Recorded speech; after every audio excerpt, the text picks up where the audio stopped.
Deus abençoe.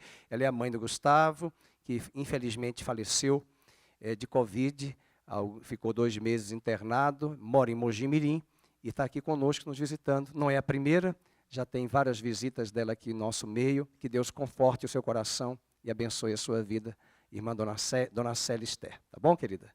Vamos abrir em 1º livro de Samuel, capítulo 13. Quem está vindo pela primeira vez, nós estamos estudando todos os domingos de manhã e à noite. Não é estudar, mas é pregar de forma expositiva o livro de Samuel e o 2º livro de Samuel. São histórias muito importantes da Bíblia, que muitas vezes nós desconhecemos e nós não temos o interesse apenas de pregar o Velho Testamento. É usar a Bíblia e aplicar na nossa vida. Não adianta estudar a Bíblia para termos conhecimento. Precisamos aplicar a palavra na nossa vida. E sempre lembrando que todos os textos devem apontar para Cristo, o homem perfeito. Então vamos fazer a leitura, capítulo 13. Um ano reinara Saul em Israel, e no 2º ano de seu reinado sobre o povo. Escolheu para si 3.000 homens de Israel. Estavam com Saul 2.000 em Miquimás e na região montanhosa de Betel, e 1.000 estavam com Jonatas em Gibeá de Benjamim. E despediu o resto do povo, cada um para a sua casa. Jonatas derrotou a guarnição dos filisteus que estava em Gibeá, o que os filisteus ouviram, pelo que Saul fez tocar a trombeta por toda a terra, dizendo: ouçam isso os hebreus. Todo Israel ouviu dizer: Saul derrotou a guarnição dos filisteus, e também Israel se fez odioso aos filisteus.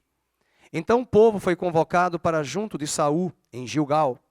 Reuniram-se os filisteus para pelejar contra Israel, 30.000 carros, 6.000 cavaleiros, e povo em multidão como a areia que está à beira-mar. E subiram e se acamparam em Miquimás, ao oriente de Bet-Aven. E vendo, pois, os homens de Israel que estavam em apuros, porque o povo estava apertado, esconderam-se pelas cavernas e pelos buracos, e pelos penhascos, e pelos túmulos, e pelas cisternas. E também alguns dos hebreus passaram o Jordão para a terra de Gade e Gileade, e o povo que permaneceu com Saul, estando este ainda em Gilgal, se encheu de temor. Esperou Saul 7 dias, segundo o prazo determinado por Samuel, e não vindo, porém, Samuel a Gilgal, o povo se foi espalhando dali. Então disse Saul: trazei-me aqui o holocausto e ofertas pacíficas, e ofereceu o holocausto. Mal acabara ele de oferecer o holocausto, eis que chega Samuel. Saul lhe saiu ao encontro para o saudar, e Samuel perguntou: que fizeste? Respondeu Saul: vendo que o povo se ia espalhando daqui, e que tu não vinhas nos dias aprazados, e que os filisteus já se tinham ajuntado em Miquimás, eu disse comigo mesmo: agora descerão os filisteus contra mim a Gilgal, e ainda não obtive a benevolência do Senhor, e forçado pelas circunstâncias, eu ofereci holocaustos. Então disse Samuel a Saul: procedeste neciamente, insensatamente, em não guardar o mandamento que o Senhor teu Deus te ordenou, pois teria agora o Senhor confirmado o teu reino sobre Israel para sempre. Já agora não subsistirá o teu reino. O Senhor buscou para si um homem que lhe agrada, e já lhe ordenou que seja príncipe sobre o seu povo, porquanto não guardaste o que o Senhor te ordenou. Então se levantou Samuel e subiu de Gilgal a Gibeá de Benjamim, e logo Saul contou o povo que se achava com ele, cerca de 600 homens. E Saul e Jonatas seu filho e o povo que se achava com eles ficaram em Geba de Benjamim, porém os filisteus se acamparam em Miquimás. Os saqueadores saíram do campo dos filisteus em 3 tropas. Uma delas tomou o caminho de Ofra, a terra de Sual. Outra tomou o caminho de Bet-Horon, e a terceira o caminho a cavaleiro do vale de Zeboim, na direção do deserto. Ora, em toda a terra de Israel, nenhum ferreiro se achava, porque os filisteus tinham dito, para que os hebreus não façam espada nem lança, pelo que todo Israel tinha de descer aos filisteus para amolar a relha do seu arado, e a sua enxada, e o seu machado, e a sua foice. Os filisteus cobravam dos israelitas 2/3 de um siclo para molar os fios das relhas e das enxadas, e 1/3 de um siclo para molar machados e aguilhadas. E sucedeu que no dia da peleja não se achou nem espada, nem lança na mão de nenhum do povo que estava com Saul e com Jonatas. Porém se acharam com Saul e com Jonatas, seu filho. Saiu a guarnição dos filisteus ao desfiladeiro de Miquimás. Deus abençoe a sua palavra. Apesar de ser um texto longo, tem muitas histórias aqui de paralelos para nós. Que Deus fale conosco. Pode sentar, muito obrigado. Não esqueça de, durante o culto, usar a sua máscara. Não esqueça de usar o álcool gel quando você for aos toaletes, lavar as mãos. É muito importante e usar a máscara durante o culto. Eu sei que elas incomodam, mas é imprescindível. E tem pessoas que às vezes não querem vir à igreja porque alguns não estão usando a máscara, né? E eu não posso ser Sherlock Holmes para procurar e pesquisar quem está com, está sem.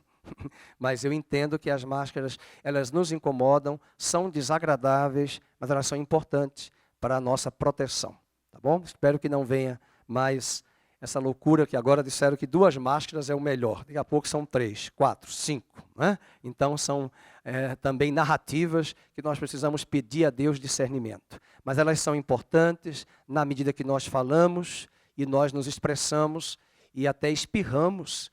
Nós podemos liberar gotículas que podem trazer aí a contaminação para quem está com o vírus e não tem sintoma. Tá bom? Então vamos ter equilíbrio. Essa fase em breve vai passar, com máscara, sem máscara. O que importa é estar em Cristo. Estar em Cristo. E entender que estamos num ambiente coletivo e tem pessoas vulneráveis que precisam da proteção. Bem, o texto de Samuel, hoje a nossa pregação, eu escolhi como tema os passos que podem nos conduzir ao fracasso calamitoso. Passos que podem nos conduzir ao fracasso calamitoso. Por que isto? Por que o tema desta pregação? Porque essa é a história do rei Saul. Até 2 domingos atrás, tudo que eu falei de Saul era bonito e maravilhoso. Está muito alto? A irmã está achando que está alto o som. E o que eu estou sentindo, Felipe, é que eu não estou tendo muito retorno aqui. Eu estou ouvindo eco lá. Eu sei que estou falando um pouco alto, porque eu não estou ouvindo aqui. De fato, eu não estou ouvindo. Eu confesso a você. Então, às vezes, eu estou tentando forçar aqui, porque eu não estou me ouvindo bem aqui. E eu sei quando alguns incomodam aí com a minha voz, porque eu falo alto. Se for o caso, eu nem uso o microfone. Agora está melhorando aqui. Eu estou conseguindo me ouvir, tá bom? Então, eu sei que incomoda quem fala muito alto, mas a gente precisa entender que a palavra de Deus, ela precisa ser ouvida, que está sendo gravado. Então, as pessoas têm que ouvir na gravação lá no santuário, e eu não sou pastor de ficar preocupado com o microfone. Se eu tirar o microfone aqui, vocês me ouvem muito bem, mas o povo lá não ouve, tá bom? Na internet não vai me ouvir. Então, eu peço perdão, mas eu prefiro abrir esse espaço para a gente comentar, para que haja um ajuste, para que a gente equilibre aí e equilibre aqui, e eu não veja irmãos reclamando no ouvido, tá bom? Então veja, essa história é uma história que vai começar a nos apontar os deslizes de Saul. Quando ele vai transgredir, fazendo sacrifício, alguns outros pecados já haviam sido cometidos.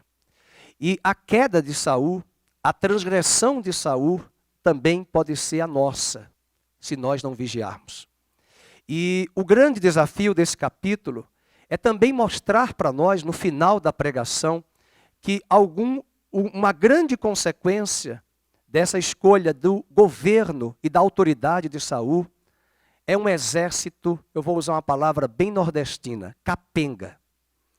Se vocês olharem para o capítulo 11, no verso 8, capítulo 11, verso 8, vamos abrir. Havia só de soldados em Israel 300.000 nos dias de Saul. 300.000. Isso vai multiplicar nos dias de Davi, nós teremos 800.000 soldados nos dias de Davi.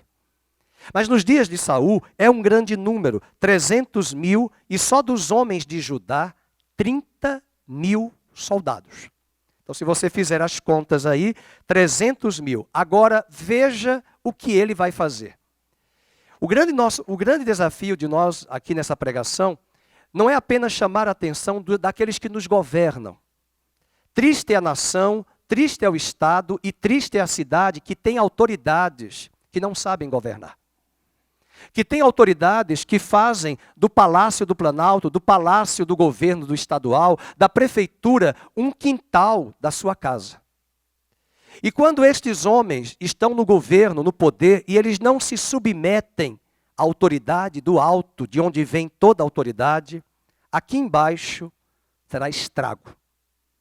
O grande problema de Saul é que com esse capítulo nós vamos ver o grande estrago que ele faz na nação de Israel militarmente. E eu quero perguntar a você quantos estragos no mundo ocidental, depois que houve o desmantelamento com esse advento do que chamamos de modernidade. Porque o grande problema da modernidade e da pós-modernidade é que eles tentaram e fizeram rupturas com aquilo que deveria ter sido conservado. O conservadorismo ele é importante, porque você não pode jogar fora a sua herança familiar. Você não pode jogar fora o seu patrimônio que sua família construiu.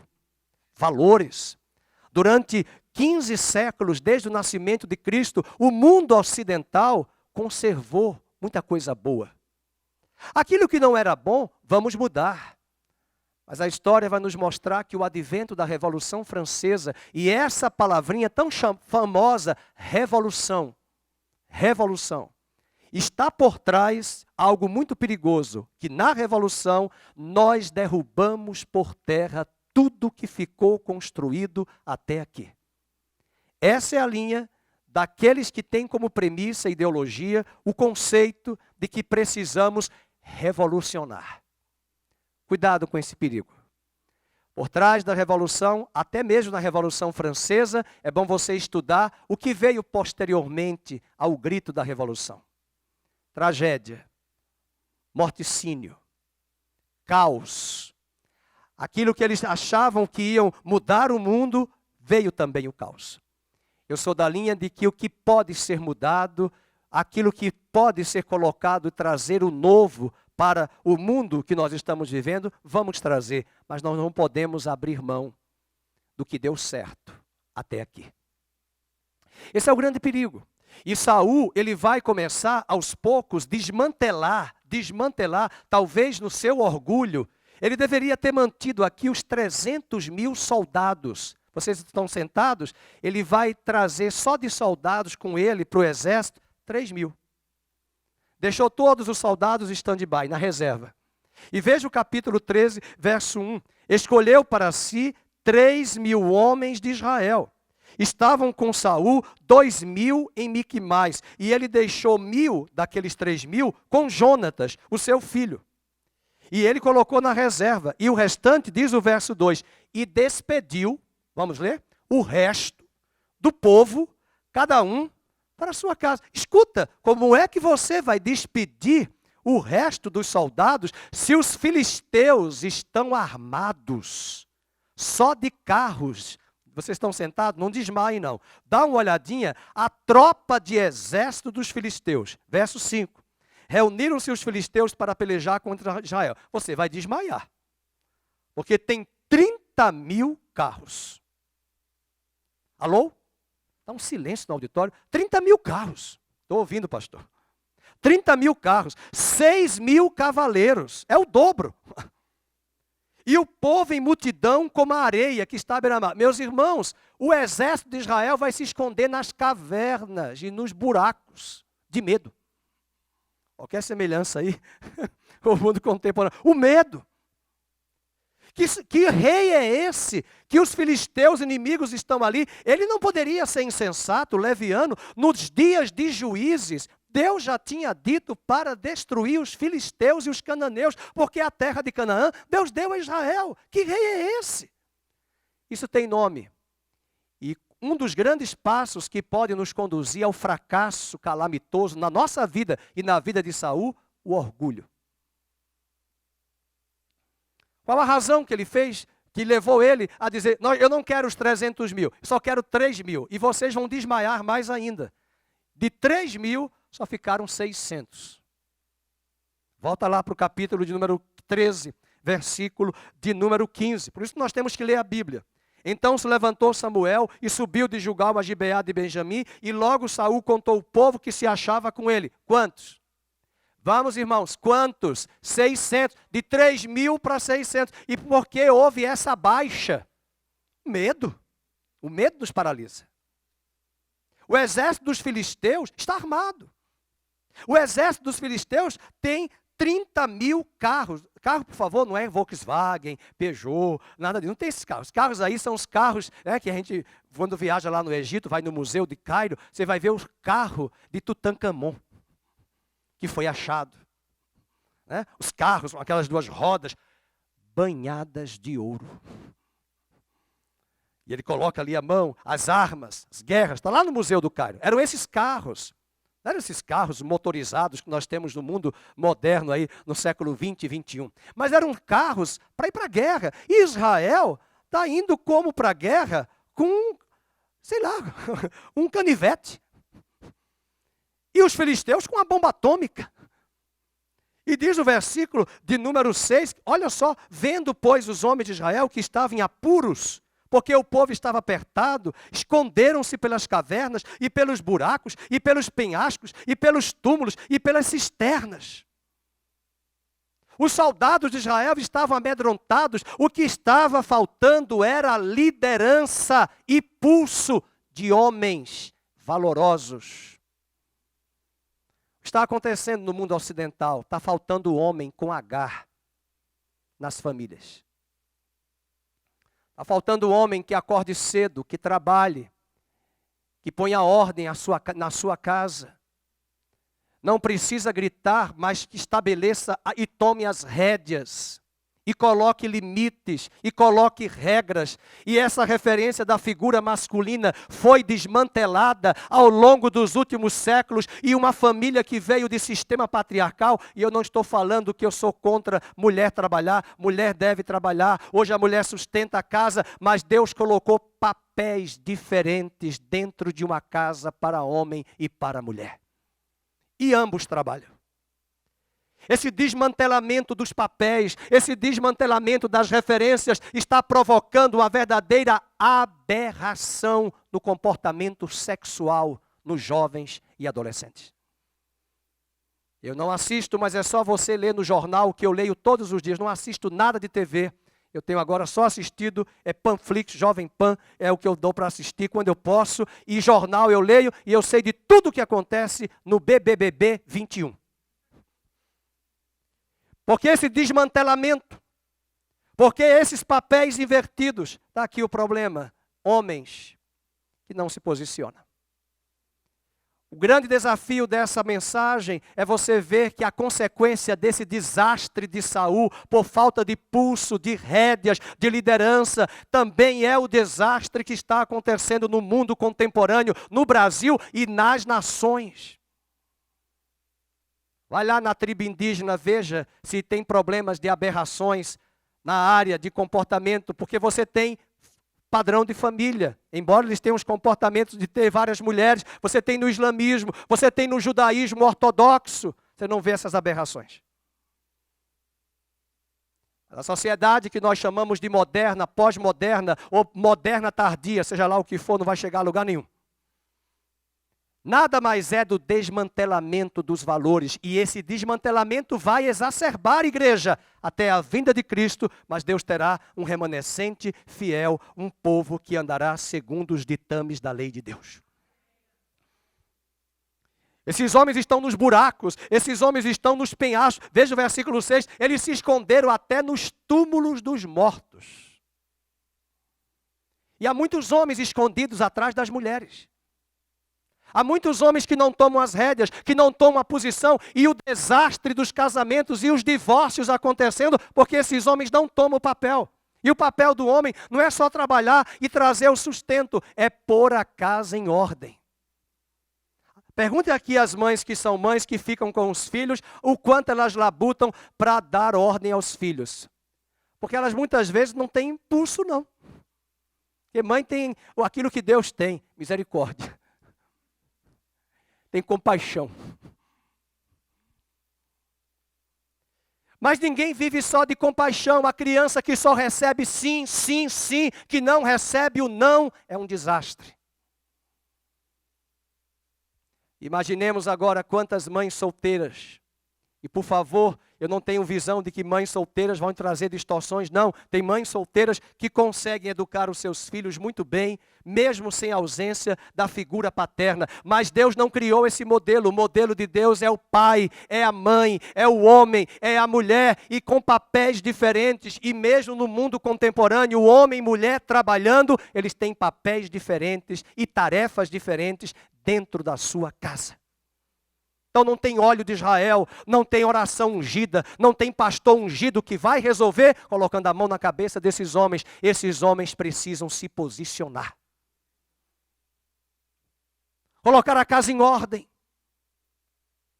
E o que nós estamos vendo aí são homens que não se posicionam. E as meninas que estão me ouvindo que querem casar, cuidado com esses gatos que eles podem virar uma onça. Ele é um gato, pastor. É melhor pegar um gatinho. Eles precisam ser o leão para trazer proteção, o cuidado. São muitos homens escondidos atrás das mulheres, com medo das mulheres, porque não se posicionam. E muitos desses rapazes vão para o casamento e querem fazer das mulheres as mães. E acham que vão para a igreja, vamos fazer cura interior, vamos fazer oração, vamos pegar um pastor que trabalhe com casais e com família, e vai para encontro de casais, e vai para encontro de família, e não resolve. O que resolve é um esclarecimento de que nós estamos mergulhados numa batalha de valores, uma guerra de valores, e eu preciso me posicionar a partir de uma consciência. Eu até entendo que tem maridos que hoje a esposa sustenta a casa, mas ele divide as tarefas com ela e ajude e se programe, nem que seja para vender coxinha na esquina. Eu não posso ficar a vida toda. E meus filhos não podem ver que o homem ali está 20, 30 anos, só a mulher trabalha e ele fica em casa o tempo todo, mesmo que o mercado de trabalho esteja difícil. Talvez eu possa não ter um trabalho formal, mas que Deus nos livre, e aqui eu não estou falando com orgulho da minha parte, mas do jeito que eu sou, pela minha personalidade, eu acho que eu ia até ser embalador de supermercado, mesmo que não me desse trabalho, eu digo, eu vou ficar aqui. Sem salário, mas eu fico aqui. Mas não vou ter salário, mas eu vou lavar o banheiro. Eu não vou ter salário, mas eu vou fazer alguma coisa, porque até para minha autoestima eu preciso trabalhar. E eu, por favor, não estou aqui jogando palavra de crítica, porque eu conheço muitos homens que não têm trabalho, mas trabalham em casa e ajudam suas esposas. Mas os filhos precisam ter referências. E a igreja é o lugar da referência. A igreja não desmantelou a família. Antes de existir igreja, Deus criou o jardim do Éden e colocou homem e mulher, papéis distintos dentro da casa e o casamento. E não adianta feminismo algum dizer alguma coisa disso, porque as mulheres, elas não têm a força e o tônus que os homens têm, fisicamente. Elas não têm, elas são às vezes mais guerreiras do que nós, porque nós somos capenga quando uma gripe chega. E elas com gripe vão para o tanque, vão para a pia, vão passar ferro, vão fazer um monte de coisa, vão arrumar a feira. E nós ficamos no dengo. Dengo é bem nordestino. São guerreiras, são mulheres guerreiras, as portuguesas que o digam. Um bairro de Santa Cecília, em São Paulo, alguém me disse aqui, é só nome de mulher, que é mulher portuguesa. É Rua Veridiana, Rua Sebastiana, Rua não sei o quê. Eu digo, é tudo Iana.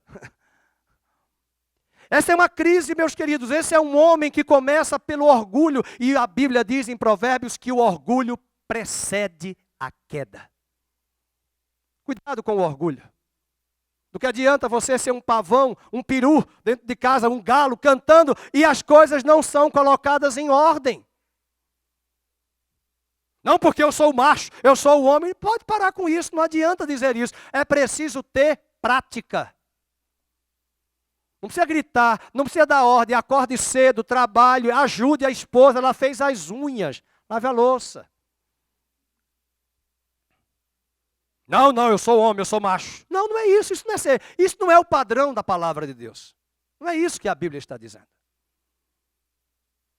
Até o cachorro da minha filha não obedece à minha esposa, mas comigo eu chego lá e já se esconde debaixo da cama, do sofá. Eu falo para ela, você tem que levantar a voz e dizer, ó. Eu já levanto a sandália e já vai para debaixo do sofá e fica louco. Eu não falei nada, eu estou indo, acha, estou chegando. Quando eu chego lá, ele já está debaixo do sofá. Porque é autoridade, é autoridade. E a autoridade não se ganha no grito, se conquista, é para pôr ordem.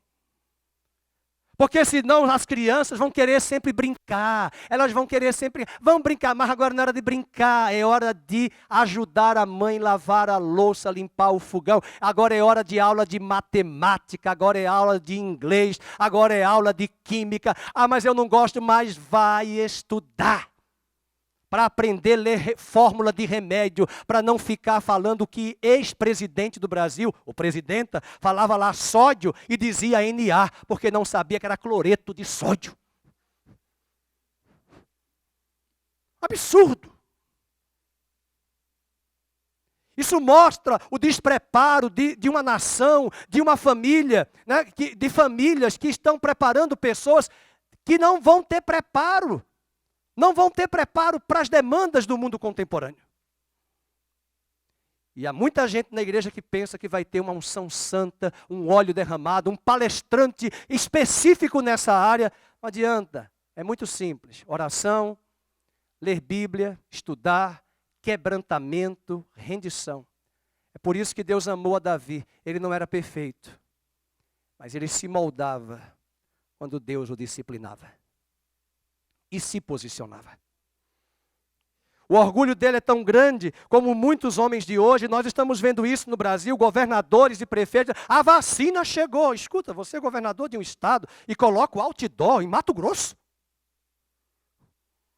E foi isso que Saul fez, porque eles gostam de exibicionismo, de show. Olha quem eu sou, olha o meu currículo. E Saul vai dizer, atenção hebreus, manda tocar a trombeta. Verso 3, Jonatas derrotou a guarnição dos filisteus que estava em Gibeá, que os filisteus ouviram, pelo que Saul fez tocar a trombeta por toda a terra, dizendo, olha só, ouçam isso os hebreus.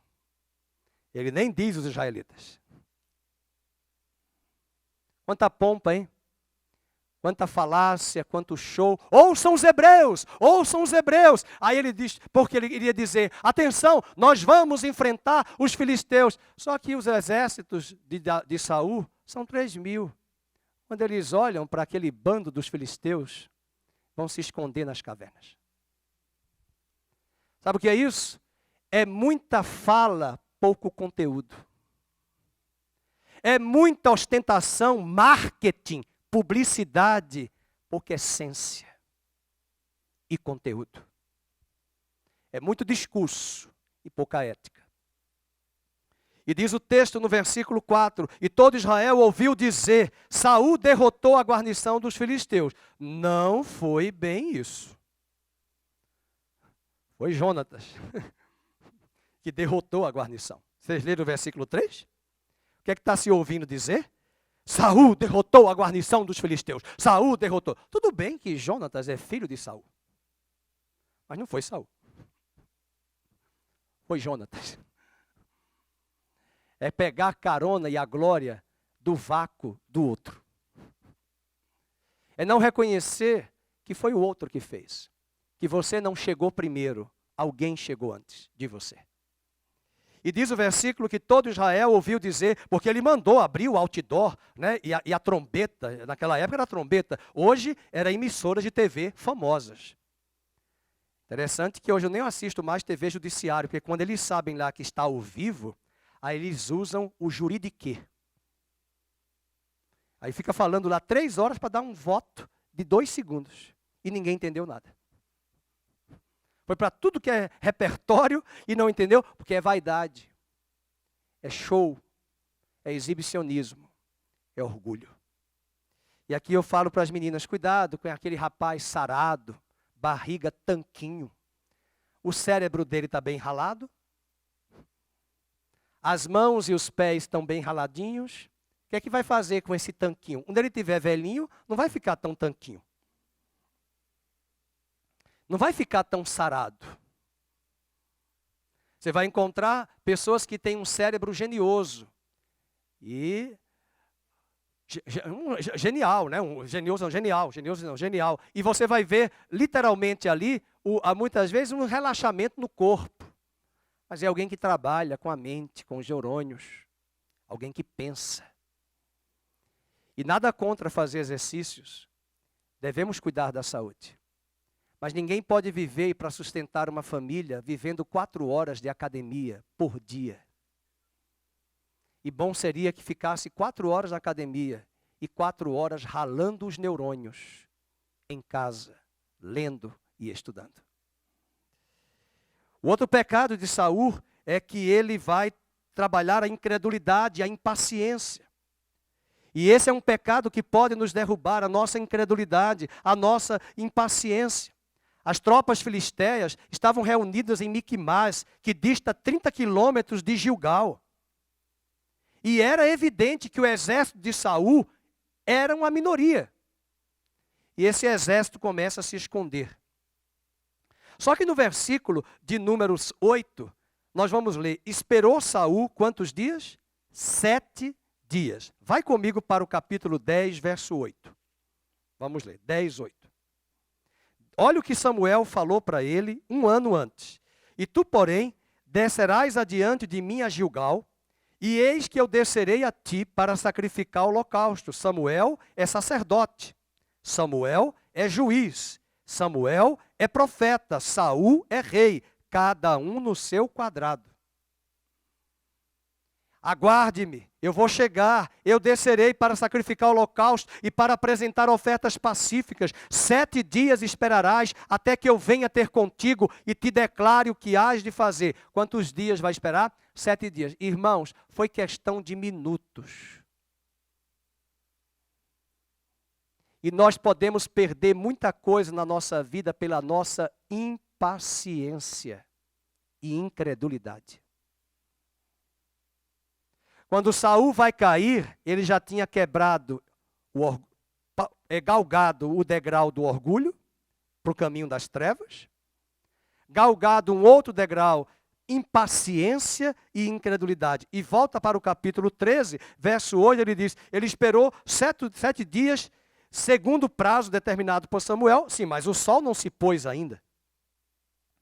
E ele viu o povo se espalhando, e não vindo, porém, Samuel, marque a expressão, é interessante, eu só estudo a Bíblia assim, eu vou para os verbos, eu vou para os locais, eu vou para as cidades.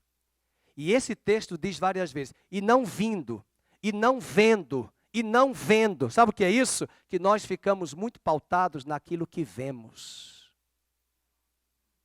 E a incredulidade, ela vai plantar em nosso coração na medida que nós só queremos como terráqueos ver, ver, ver, ver. E a fé é o firme fundamento das coisas que não se veem, mas se creem. E isso não vem por osmose, difusão, transfusão. Isso vem por um relacionamento com Deus que fala para Abraão, você terá um filho e o teu filho formará uma grande descendência. E Abraão creu. E ele esperou 25 anos para o filho nascer. E o autor de Hebreus diz que quando demorava, e ele olhava as circunstâncias, e Sara estéril, e ele envelhecendo com 90, 95, a Bíblia diz em Romanos, ele dava glória a Deus.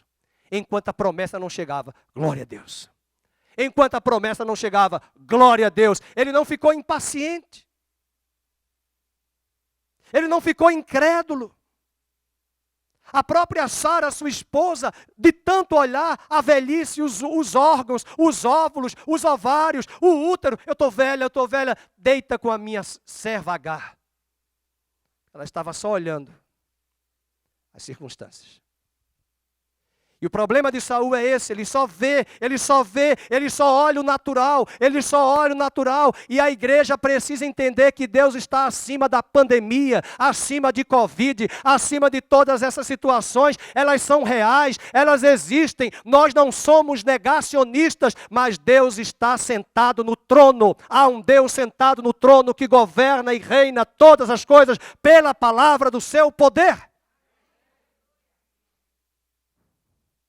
E então disse Saul: trazei-me aqui o holocausto e ofertas pacíficas, e ofereceu o holocausto. E aí, meus irmãos, nós diríamos a mesma coisa. Olha o verso 10. Mal acabara ele de oferecer o holocausto, eis que chega Samuel, e Saul lhe saiu ao encontro para o saudar. Olha a pergunta dele, vocês vão ver o verbo vendo de novo. E Samuel perguntou: o que fizeste? Respondeu Saul. Marque aí o verbo no gerúndio. Vendo. Diga de novo. Vendo. Sabe o que é isso? Gente que só fica pautando a sua vida em tudo que vê e em tudo que ouve. Que Deus nos dê senso crítico para as notícias que chegam até nós. Que Deus nos dê discernimento. Que Deus faça você enxergar as manipulações, as narrativas, as falácias que são trazidas, os discursos. Até mesmo no âmbito do direito, a dialética é importante. Alguns já começam a se empolgar com a promotoria. Escuta, a promotoria está falando, é preciso a defensoria, a defesa. E o juiz não pode se levar pelas emoções. É preciso usar a razão, ouvir as duas falas, buscar os vestígios, analisar as provas, para depois, friamente, racionalmente, tomar a decisão. Nós enxergamos demais as circunstâncias, nós olhamos demais aquilo que nós tateamos, que nós enxergamos, e Saul está só vendo, se ia espalhando daqui, e que tu não vinhas nos dias aprazados, e que os filisteus já se tinham ajuntado em Miquimais, eu disse comigo. E aí começa o quê? A impaciência, ele começa a agir. E Samuel havia dito a Saul: você vai esperar 7 dias até eu chegar. Esse encontro de Samuel com Saul era uma forma de Deus testar a fé e a paciência de Saul. E essa história está contada para lembrar a mim e a você que sem fé e paciência nós não podemos receber aquilo que o Senhor prometeu para nós. A incredulidade e a impaciência são sinais de imaturidade espiritual na nossa vida. Existem pastores deprimidos porque eles querem ver resultados numéricos, quantitativos de igrejas cheias, lotadas. Eu conheci pastores que deixaram o ministério porque a igreja não crescia. É porque eles não sabem que existem pastores que abriram igrejas no Brasil, tiveram 10, 15 ovelhas. E depois que eles morreram, as igrejas cresceram de forma assustadora. Mas alguém teve que pagar o preço como João Batista para morrer, para não ver o que Jesus vai ver no seu ministério. Mas Jesus disse: ele veio antes de mim, ele é um grande profeta. E nós ficamos só valorizando aquilo que tem ibope, aquilo que tem número, aquilo que é lotado, aquilo que é grande. Esse é o nosso problema.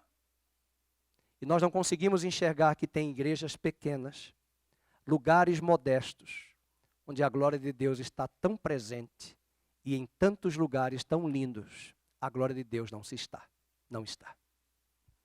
E nós ficamos impacientes, nós queremos ver, nós queremos resultados, nós queremos imediatismo. Essa é a geração do Instagram, é a geração do Facebook. Eu quero postar algo e eu fico naquela ansiedade, as curtidas, quem me curtiu? Aí eu vou ver quem foi que curtiu. É o imediatismo que gera frustração, porque depois só foram 10 curtidas. Quando na verdade você precisaria ler o livro do Max Lucado, O Aplauso do Céu. De gente que nunca vai receber um aplauso, nenhuma curtida. Mas quando chegar nos portões celestiais, será aplaudido pelos anjos. E gente que foi tão aplaudida aqui nesta terra, que não receberá nenhum aplauso de Satanás e nem dos anjos. E se passar pelos portões celestiais, passou com 5,9. E o anjo arredondou para 6. E Deus disse, entra, foi a graça.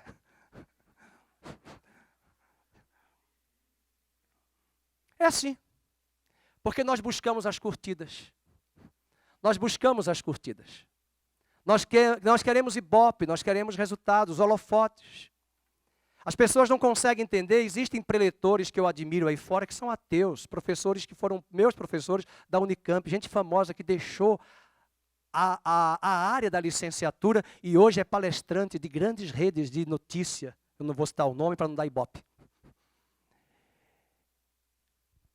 Mas, às vezes são ateus que me instruem, me ensinam, porque muitos deles dizem, você está impressionado com o que eu tenho, com o que eu sei? Enquanto você estava como como é que chama lá a parábola da formiga e quem é que canta lá? A cigarra. Enquanto você estava só se divertindo como cigarra, estava trabalhando como formiga. E o que você está vendo, uma mente brilhante, eu não tenho mente brilhante. Diz esse professor que é ateu, eu tenho disciplina, esforço e trabalho e acordo cedo.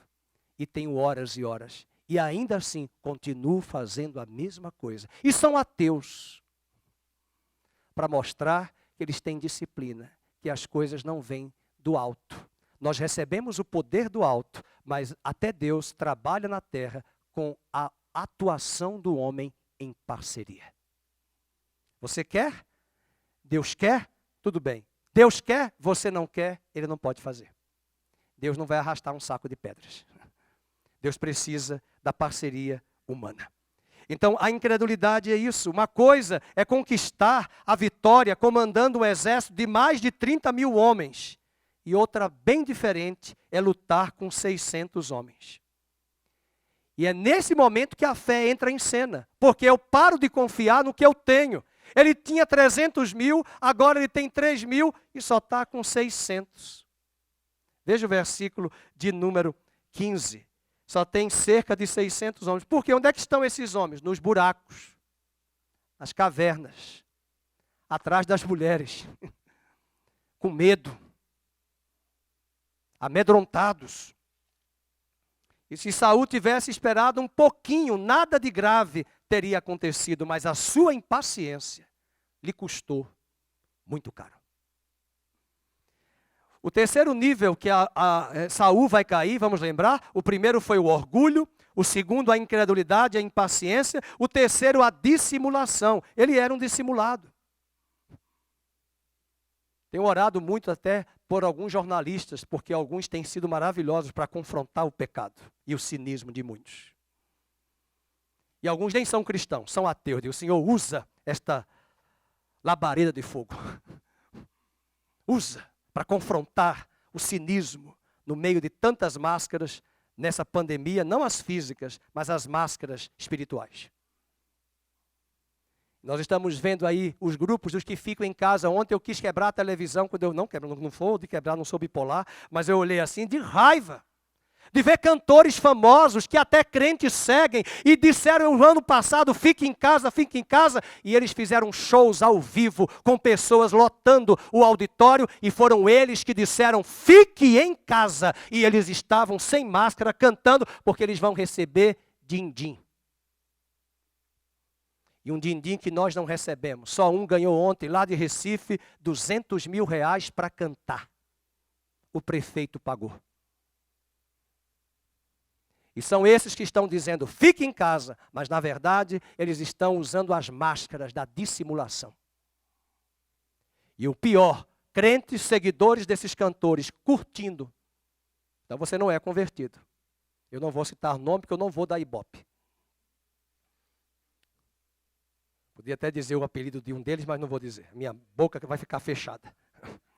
Dissimulação. Que é bom saber, porque as pessoas não leem, irmão. As pessoas não leem nada. Elas ficam ali, elas estão assistindo BBB 21. BBB 21. É o que as pessoas estão assistindo. Elas não sabem, elas não entendem, elas não discernem. Elas não têm senso crítico. E é muito melhor ter um governo, um presidente que diz lá que não vai usar máscara, porque ele não é hipócrita, do que muitos que estão dizendo isso e eles quebram as regras que eles mesmos dizem. Isso se chama hipocrisia e cinismo. Eu sou da área de saúde, eu uso máscara, mas tem horas que não dá para usar não, porque você não vai respirar gás carbônico. Às vezes eu estava na lagoa fazendo caminhada e eu não era o único, eu estava correndo. E eu de boca respirando o oxigênio e jogando gás carbônico. Depois agora eu vou andar. E vou andar de boca fechada. E, pessoa, máscara, aí eu fiz. Não vai sair. O que é que vai sair daqui? Vai sair, que gotícula vai sair daqui?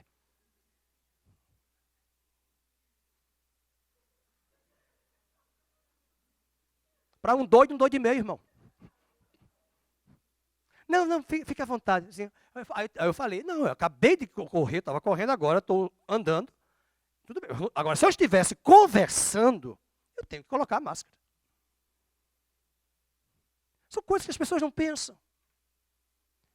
E eu entrei num ambiente coletivo, eu tenho que usar a máscara, eu tenho que colocar a máscara. E há casos de pessoas que usam máscaras e adoecem.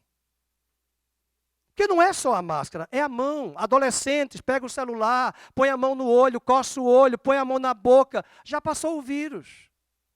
Já colocou o vírus. Antes da pandemia eu já era doutor bactério, agora eu fiquei doutor bactério viral. E protozoário. É bactério viral, protozoário. Mas tem que fazer isso mesmo, são regras, são vigilância sanitária, são necessárias essas regras, são importantes, é preciso, irmãos. Agora, vamos colocar a mente. E às vezes, eu confesso, eu fiz isso, e coloquei a máscara, mas eu não vou discutir, eu vou ser preso.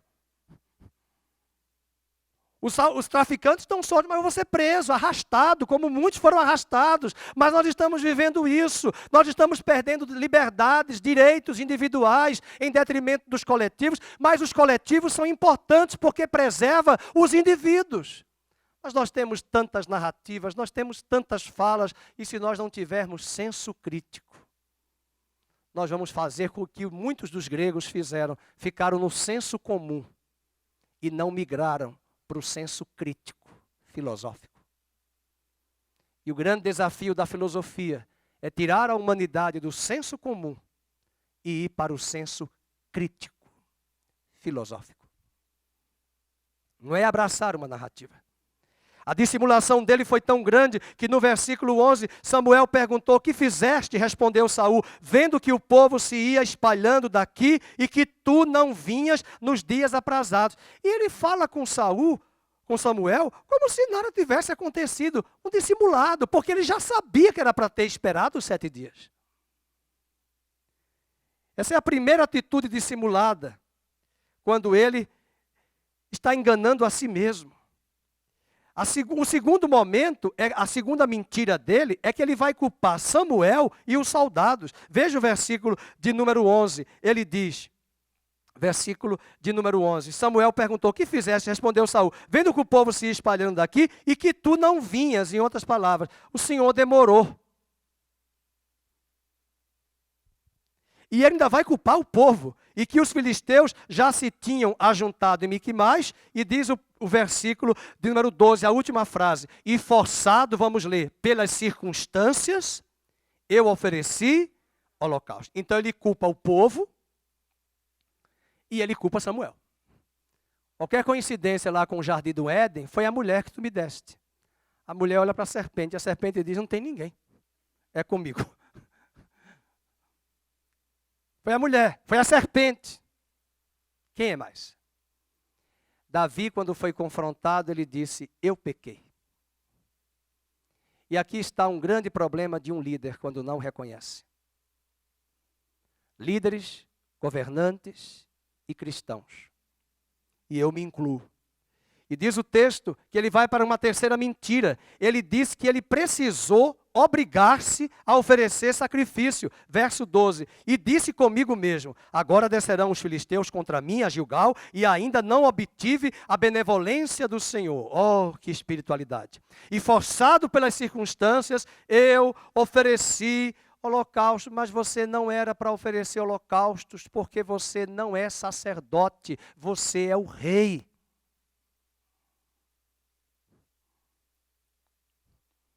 Ontem a diretora de um hospital aqui na região de São Paulo, foi a maior discussão no programa da TV, porque ela colocou o nome dela primeiro na lista para ser vacinada. E ela não podia, porque mesmo sendo diretora do hospital, ela não estava na linha de frente com os pacientes.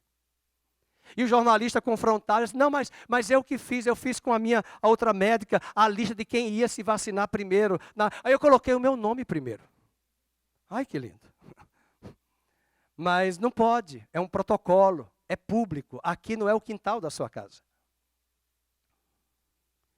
Esse é o grande problema, a vontade, ela obedece à mente, ao coração. Mas o raciocínio e os desejos de Saul estavam inteiramente fora da vontade de Deus. E o grande problema da humanidade é minimizar os próprios pecados, e o grande problema da humanidade não é só minimizar os próprios pecados, é enfatizar os pecados dos outros. E quando nós somos confrontados, mas fulano também faz. Mas fulano também é assim. Mas fulano também age assim. Eu não estou falando de fulano. Foi você. E esse é o grande problema, essa é a grande natureza nossa. E Davi, mesmo tendo essa natureza, quando confrontado, ele disse, eu pequei contra ti.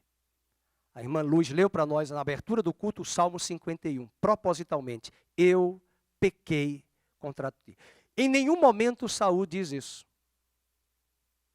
Ele transfere para os outros. O quarto erro de Saul, o terceiro foi a dissimulação, foi a insensatez. Ele pensava que poderia desobedecer a Deus e escapar incólume, e que essa desobediência traria as bênçãos de Deus sobre ele e o seu exército. Parece que ele vai na linha daquilo que Paulo falou em Romanos 3:8. Pratiquemos males sobre ele para que venham bens. Tem pessoas que pensam assim, eu pratico o mal e quero colher o bem. Eu pratico a desobediência, eu pratico a falta de obediência aos meus pais, às autoridades, e eu quero ter a bênção. Paulo diz em Romanos 3:8 que os incrédulos, os pagãos e os insensatos dizem, pratiquemos os males e venha sobre nós os bens. Não. Isso é insensatez. Essa é a lógica do inferno, mas não é a lei do céu. E queridos, Saul concluiu que o sacrifício de um rei, porque ele sacrificou, na hora errada, era tão bom quanto o sacrifício de um sacerdote na hora certa. Ele achava que podia sacrificar, mesmo não sendo a função, na hora errada e no lugar errado. No lugar certo, mas não era a hora e não era ele. Ele achava que era a mesma coisa que fazer o sacrifício de um sacerdote na hora certa. Era a hora de Samuel, não era a hora de Saul.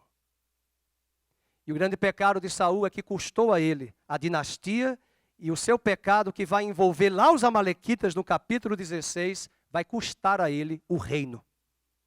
E ele acabou perdendo a coroa e acabou perdendo a vida. Deus queria um rei cujo coração estivesse em ordem diante do Senhor. Um homem cujo coração era de um pastor.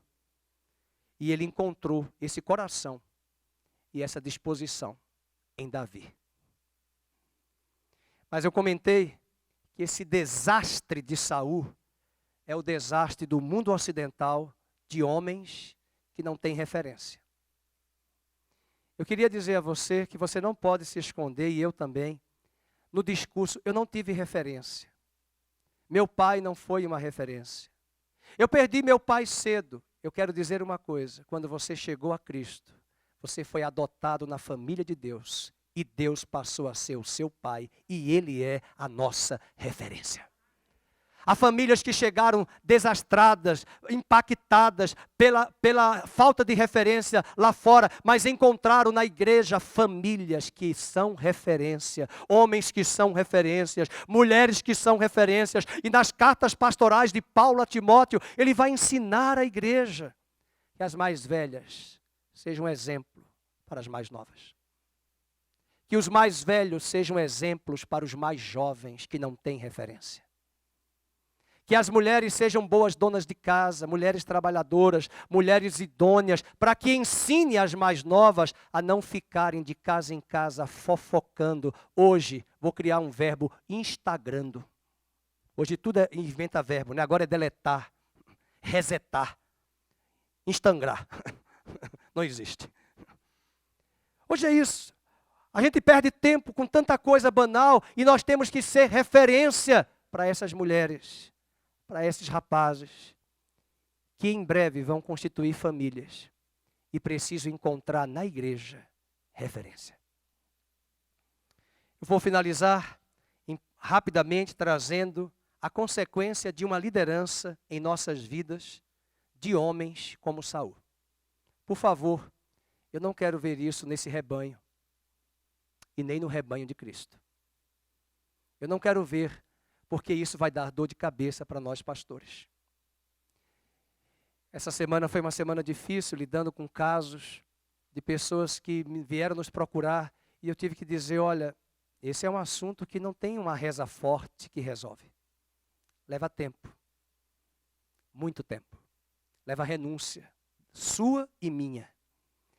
Leva leitura, disciplina, oração, quebrantamento, busca. Porque você não teve referência. Referência de casamento é zero, referência de família é zero, referência de papel de homem zero, referência de papel de mãe zero. Como buscar isso? Oração? Não apenas. Oração é importante. Mas a palavra, o coração que vai se moldar. A consequência é o que nós vamos ver, um exército minguado. Veja o capítulo 13, verso 15 e 16. Então se levantou Samuel e subiu de Gilgal a Gibeá de Benjamim, e logo Saul contou o povo que se achava com ele. Quantos homens, meus irmãos? 600. E Saul e Jonatas, seu filho, e o povo que se achava com eles, ficaram em Geba de Benjamim, e porém os filisteus se acamparam em Miquimais. Só ficaram 600. O exército mingou, o exército diminuiu. Cadê os homens de Israel? Não tem homens. Estão escondidos nas cavernas, amedrontados. O segundo ponto de consequência é um exército ameaçado. Veja o verso 17. Os saqueadores foram mais astutos. Eles saíram do campo dos filisteus em 3 tropas. Gente, era para ser Israel. Eles tinham 300.000 soldados. E os filisteus vão criar 3 fileiras e invadir Israel. E diz a Bíblia que eles fizeram 3 tropas, uma delas tomou o caminho de Ofra, a terra de Saul. Ah, se Saul tivesse lembrado da história de Gideão no capítulo 7. Quantas tropas ele fez, Gideão? 3. Agora aqui são os inimigos, filisteus. Sabe o que é isso? Ausência de referência. E diz a Bíblia que agora vem a terceira consequência, um exército minguado, um exército ameaçado, porque você vai ler no verso 23, saiu a guarnição dos filisteus ao desfiladeiro de Miquimais no território de Israel. Ou seja, eles saíram com toda a força, com toda a fúria contra o exército de Israel, com 3 tropas. E eu pergunto, como é que está o exército de Deus hoje? Ontem, meus irmãos, nós tivemos uma santa convocação. O Brasil está numa crise, as nações estão numa crise, nós estamos numa crise de pandemia, numa crise econômica. É para nós virmos à casa do Senhor. Eu sei que alguns estão viajando, eu sei que alguns tiveram o dia com a família. Eu não sou legalista, nem pastor de estar exigindo, mas sabe que eu me vi ontem desse tamanho, porque tinha aqui só mulher, acho que eram todas portuguesas. Veridiana, Sebastiana, Agostiana, eu não sei, Agostiniana, eu não sei. Só mulher guerreira. E eu olhei assim, meu Deus, só tem eu de homem. Só tinha eu de homem. E aí depois chegou o Ricardo, que nem era para ter vindo, que estava gripado, veio de máscara, ficou lá atrás escondido para não se misturar, para não transferir vírus. Eu digo, ainda bem que vieram 2. Cadê os homens? Não estou aqui pensando, não estou pensando em ninguém que não veio. Porque eu não sou legalista, eu sei que muitos puderam até estar com a sua família e estavam ministrando a sua família. Eu não estou aqui cobrando de ninguém, eu só estou dizendo que o tempo urge para buscarmos a Deus. E nós não podemos ser apenas homens que vão buscar no nosso braço os recursos para a nossa casa. Nós precisamos ser homens apaixonados pela casa de Deus, pela obra de Deus, porque Davi amava a Deus, mas era homem de guerra. Ausência de referência. E nós vamos ficar como Saul, querendo ganhar na nossa força. Ele perdeu. Porque ele não confiou em Deus. Ele confiou no braço dele. E o mais triste vem agora. Um exército destituído. Meus irmãos, todos os homens que trabalhavam com ferro, os filisteus levaram para a terra deles. E não havia em Israel um ferreiro. Se não tem ferreiro, como é que vai afiar as espadas? Como é que vai afiar as relhas de arado? E diz o versículo número 19, ora, em toda a terra de Israel, nenhum ferreiro se achava. Sabe o que é isso? Não havia homens preparados. Eu fico triste porque hoje, nos dias do meu pai, os homens se formavam. Estou vendo ali a geração do Miguel, que ainda está novo, Miguel da Vera, que é engenheiro. Mas hoje, as demandas são tantas que hoje, um homem lá atrás, há 50 anos, se formava em engenharia e se aposentava como engenheiro. E o mercado está numa rotatividade, num turnover tremendo, que hoje, você trabalha 10 anos numa profissão, a profissão desaparece, você já tem que estar na agulha com outra profissão.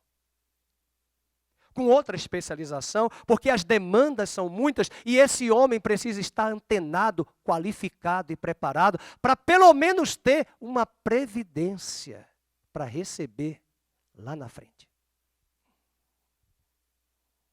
Se a gente não se programa para isso, quem é que vai sustentar as nossas filhas? Eu? Vou sustentar minha filha casada com um homem que era para cuidar dela e dele? E eu vou pagar as contas de água, luz, telefone, até quando? E quando? E nós estamos vendo os avós sustentando os filhos e os netos em tudo. Sabe o que é isso? Falta de referência. Um exército minguado, ameaçado e destituído. Estou vendo assim algumas pessoas assim espremidas. Pensando nos familiares. Por favor, eu não sou pastor terrorista. Aonde vem a palavra que nos dá o confronto, vem a graça para nos restaurar e nos levantar. E não importa a idade, você pode ter 60 anos, mas Deus vai te levantar para ser carvalho de justiça, para ser referência, para ser homem de Deus, uma mulher de Deus e principalmente homens de Deus na casa de Deus. E diz o versículo 20, pelo que todo Israel tinha de descer aos filisteus, imagina a humilhação, descer aos filisteus para amolar a relha do seu arado e a sua enxada e o seu machado e a sua foice, e ainda os filisteus cobravam dos israelitas 2/3 de um ciclo para amolar os fios das relhas das enxadas e 1/3 de um ciclo de prata para amolar machados e aguilhadas. Ou seja, não tinha gente qualificada dentro de Israel. E esse povo era israelita e os filisteus levaram a mão de obra para a Filístia. E nós precisamos pensar que Deus não vai abençoar gente preguiçosa, Deus vai abençoar pessoas que vão se levantar, acordar cedo, estudar, trabalhar e se preparar para a vida até a morte. Nós precisamos estudar e trabalhar. Eu tenho uma tia que está morando aqui em Maceió, eu sempre conto a história dela. Se aposentou 3 vezes, morando em São Paulo. E ela se aposentou com 75 anos. Porque quando ela se aposentou com 60, 55, ela dá não para ficar em casa. Aí outro trabalho. Aí o governador convidou ela para fazer um trabalho na área de educação. E ela foi trabalhar em Maceió, ficou trabalhando. Até os 75 anos de idade. É bênção. Trabalho dignifica o homem. E nós precisamos pensar agora não é mais ela, agora sou eu, é a minha geração, é a sua geração. E nós precisamos pensar nisso, de estarmos qualificados, porque quando a oportunidade chegar, eu não vou fazer curso, já é tarde, eu tenho que estar pronto. Porque em grego existem duas palavras para tempo, cronos e kairos. Cronos é o tempo do homem medido. E tem uma hora que o cronos se encontra com o kairos, que é o tempo de Deus. E quando o kairos vai chegar? Quando o cronos se alinhar e esperar para que o tempo de Deus venha e haja a aliança perfeita. Deus vai abençoar aqueles que se prepararam e estiveram prontos para esse momento oportuno do tempo kairos. Você não pode se preparar na hora que a porta vai se abrir, porque já vai ter gente preparada. E queridos, esse exército, sabe quem é que tinha só arma afiada? Só 2 homens, Saul e Jonatas. Olha só. Versículo 22. E sucedeu que no dia da peleja não se achou nem espada, nem lança, nem canivete, irmãos, na mão de nenhum do povo que estava com Saul e com Jonatas. Agora leiam. Porém, se acharam com quem? Só eles dois que tinham, o resto foi no muque. Não é essa palavrinha muque? A pastora Vânia aqui, no muque. No muque. Nem canivete tinha, Cristiano. Como é que vai para a guerra? E isso mostra uma grande tragédia. Eu quero terminar esse culto perguntando aos homens, às mulheres, aos jovens: quem é a autoridade sobre você? Quem é a sua autoridade? Quem é o seu referencial de autoridade? Por que nós estamos vendo uma esquerda militante no país, desastrosa, trazendo valores de anarquia, desmantelando tudo? Porque não é um resultado deles. Isso vem do século 17 e 18, desmantelando tudo, desde a Revolução Francesa. E o inferno é bem estratégico. Ele quer quebrar todos os padrões e desmantelar. E o grande problema dessa rebelião, desta sociedade, da Torre de Babel, é a mesma coisa: rebeldia. Eu sou dono do meu nariz. Eu faço como eu quero. Eu sou dono de mim mesmo. A vida é minha, eu faço o que eu quero. Eu não presto contas a ninguém. A conta vai chegar. A conta já está chegando. Já chegou. Mas já está chegando, que é complicado falar esse gerúndio, e Deus nos perdoe. O gerúndio só dá certo no inglês. Mas no Brasil é complicado, né? Vou estar fazendo. Nossa, 3 verbos, misericórdia. Mas é complicadíssimo quando nós não temos referência de autoridade. Quero convidar você a pensar sobre isso hoje de manhã. E você que vai ouvir essa palavra posteriormente. Vai chegar um homem que vai ser um menino de 16 anos, que era um pastor de ovelhas, que tinha um pai chamado Jessé, que tinha vários filhos, ele era o caçula. Esse menino veio a ser o rei de Israel. Esse menino recebeu a mesma unção que Saul recebeu, mas tinha uma diferença. Saul não faz isto. Davi se quebranta.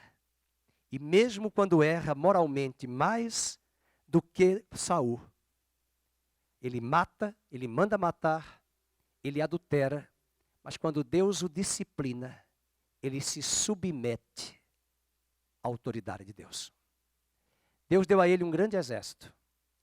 Deus deu a Davi a oportunidade de destruir os filisteus e de Dan até Berseba, estabelecer os limites geográficos da terra de Israel, que Deus falou a Josué: de Dan até Berseba, toda essa terra é minha. Foi Davi que conquistou. Ele foi um homem de guerra, mas ele se submetia à autoridade de Deus.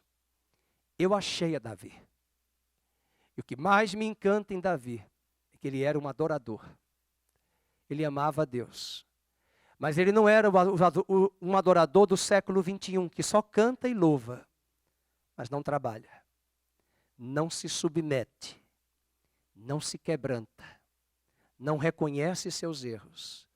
Dos dias de hoje, Davi é da linha de um homem que se deixa moldar ao coração de Deus. E eu quero cantar esta canção com o ministério. Acha em mim, Senhor, um coração de um verdadeiro adorador. Não sejamos Saul, não sejamos insensatos de guiar a nossa vida pela nossa lógica. E mesmo não tendo referências de família, de marido, de esposa, de casamento, não sejamos levianos. Cristo é a nossa referência.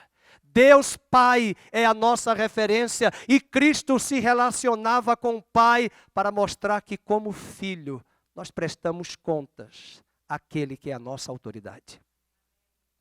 E é nessa autoridade alinhada que Deus vai levantar na igreja famílias saudáveis, homens e mulheres, que ocuparão suas funções de formas distintas e juntos somarão para o crescimento do reino de Deus.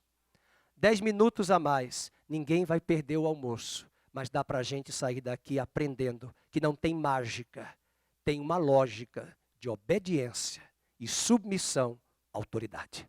Fiquemos de pé, vamos cantar esta canção.